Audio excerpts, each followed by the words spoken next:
Assalamualaikum warahmatullahi wabarakatuh. Perkenalkan, nama saya Muhammad Miftahul Rahmat dengan NIM 232121041. Saya berasal dari Universitas Islam Negeri Raden Massaid Surakarta, Prodi Hukum Keluarga Islam Fakultas Syariah.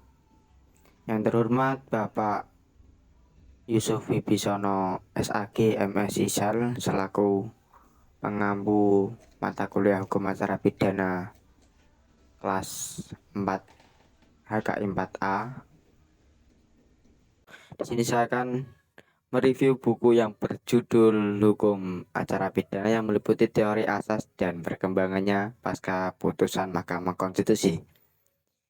Karangan dari Ramadan dari Dr. Ramadan Kasim SHMH dan kawan-kawan. Diterbitkan oleh Setara Press tahun 2019 dengan jumlah halaman 272. Hukum acara pidana merupakan salah satu bentuk pembagian dari hukum pidana.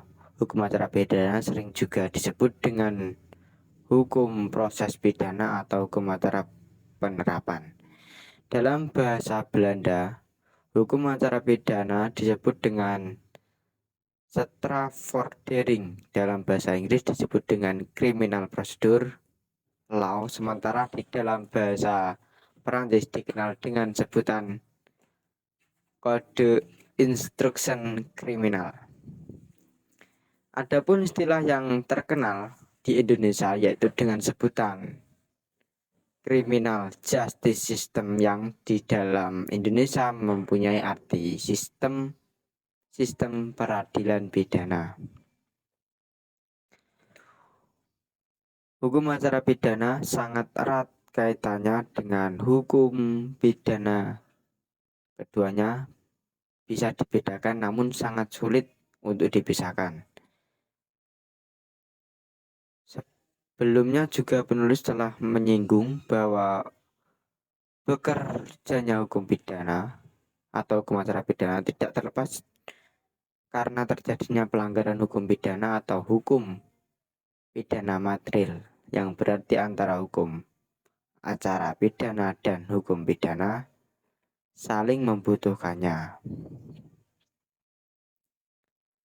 Setiap peraturan undang-undang yang dibuat manusia selamanya itu mempunyai tujuan tertentu. Seperti halnya hukum acara pidana atau KUHP, Kitab Undang-Undang Hukum Acara Pidana, lahir dalam rangka mewujudkan cita-cita hukum nasional dengan berdasarkan Pancasila dan Undang-Undang Dasar 1945. Asas-asas hukum sebagai ungkapan hukum yang bersifat umum dan bersumber dari kesadaran hukum, keyakinan, kesusilaan kelompok manusia. Demikian pula asas hukum acara pidana tumbuh berkembang dari nilai-nilai hukum dan kesadaran hak asasi peradaban dalam kehidupan manusia. Jadi di tengah kelompok masyarakat atau bangsa-bangsa yang tertuang sebagian besar ke dalam rumusan hukum positif,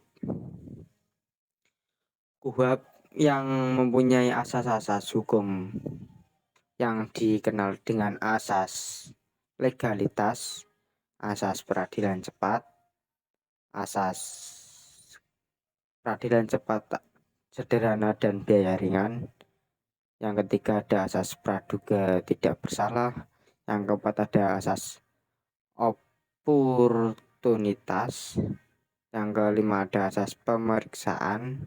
Yang keenam ada asas pengadilan terbuka. Yang ketujuh ada asas persamaan orang di hadapan hukum. Dan yang kedelapan ada asas akusator dan inkusator.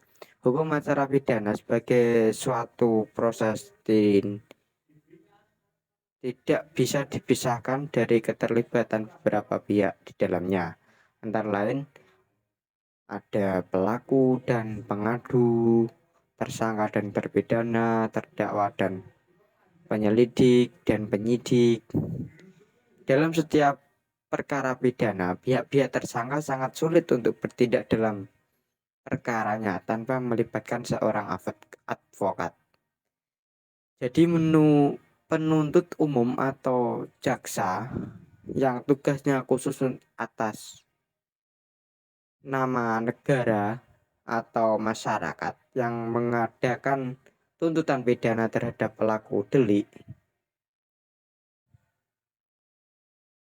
Dan yang terakhir yaitu adanya hakim, yaitu pejabat peradilan negara yang diberi wewenang oleh undang-undang untuk mengadili, serta di sini pembuktian dalam perkara pidana merupakan hal yang krusial yang membutuhkan ketelitian dan kecermatan penegak hukum.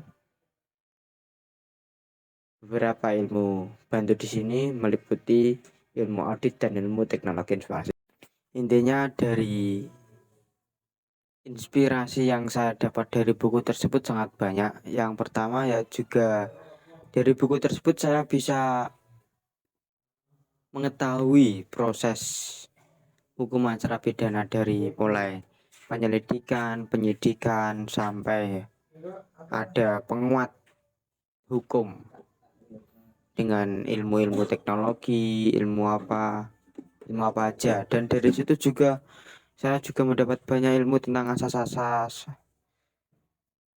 legalitas, semuanya asas yang sangat banyak sekali. Intinya buku tersebut sangat inspirasi bagi untuk mahasiswa hukum, terkhususnya bagi mahasiswa yang melajari hukum acara pidana lah intinya. Jadi buku itu sangat rekomendasi bagi kita sebagai mahasiswa hukum. Ya cukup sekian, terima kasih. Kurang lebihnya mohon maaf. Wassalamualaikum warahmatullahi wabarakatuh.